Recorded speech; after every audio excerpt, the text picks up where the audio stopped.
ये है फोर्ड की रेगुलर मस्टैंग जिसमें हमें एक घोड़े का लोगो मिलता है, और ये है सेल्बी की मस्टैंग जिसमें हमें एक कोबरा यानी स्नेक का लोगो मिलता है। देखिए है तो दोनों मस्टैंग ही, पर फोर्ड वाली मस्टैंग में एंड सेल्बी वाली मस्टैंग में जमीन आसमान का फर्क है, क्योंकि फोर्ड मस्टैंग में 5.0 लीटर का V8 इंजन आता है जो कि अपने V8 इंजन से 396 की हॉर्स पावर प्रोड्यूस करता है। वहीं इस सेल्बी मस्टैंग GT 500 में 5.2 लीटर्स का V8 इंजन आता है जो कि अपने इस पावरफुल इंजन से 760 की हॉर्स पावर जनरेट करता है, यानी ऑलमोस्ट 2x। अब आपके मन में एक सवाल जरूर आ रहा होगा कि भाई आखिर ये सेल्बी है क्या ये कोई कार ब्रांड है या फिर कुछ और फोर्ड मस्टैंग में अपना लोगो लगाकर अपने ही नाम से कैसे बिक रही है, और आखिर फोर्ड मस्टैंग से भी ज्यादा पॉपुलर कैसे हो रही है। वेलकम टू अंस इन्फो। तो आज हम सेल्बी के बारे में सब कुछ जानेंगे। The Shelby Mustang GT.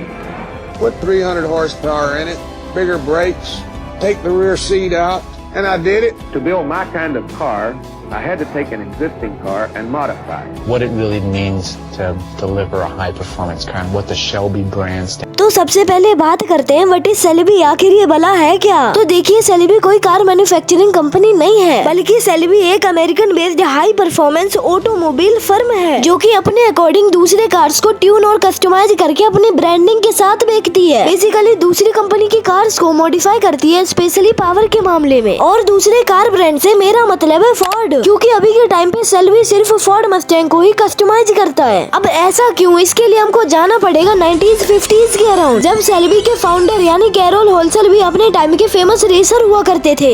My name's Carroll Shelby and performance is my business. This guy is such an icon, such a hero to so many people. As a driver, Shelby was considered one of the best to ever compete. Carroll Shelby pushes his Ferrari and is showing the way. He won and he won and he won. It's been a great battle, a great fight.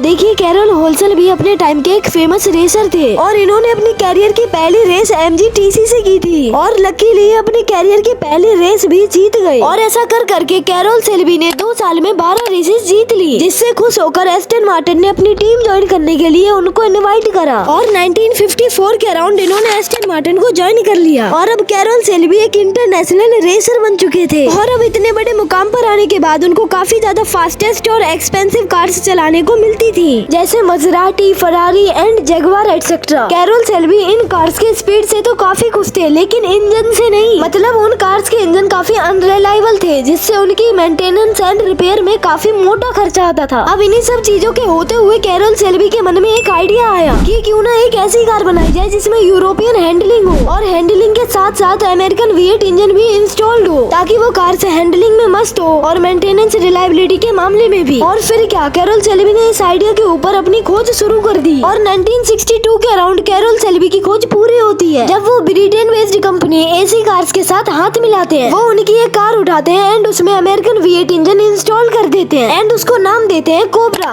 Shelby cobra. Cobra अपने time की काफी famous car थी, in fact आज भी है, जिसने बड़ी बड़ी इंटरनेशनल रेसेस को जीता अगेंस्ट कॉर्वेट एंड फरारी जैसी कार्स के। और इस गाड़ी की सक्सेस के बाद फोर्ड ने सेल्बी के साथ ऑफिशियली हाथ मिला लिया 1965 के अराउंड, क्योंकि कोबरा में फोर्ड का ही इंजन था और वो रेसेस में फोर्ड की तरफ से ही पार्टिसिपेट करती थी, तो फोर्ड को इसमें काफी स्कोप दिखा, खासकर रेसिंग इवेंट में। So that's why Shelby American company ने फोर्ड के साथ हाथ मिला लिया।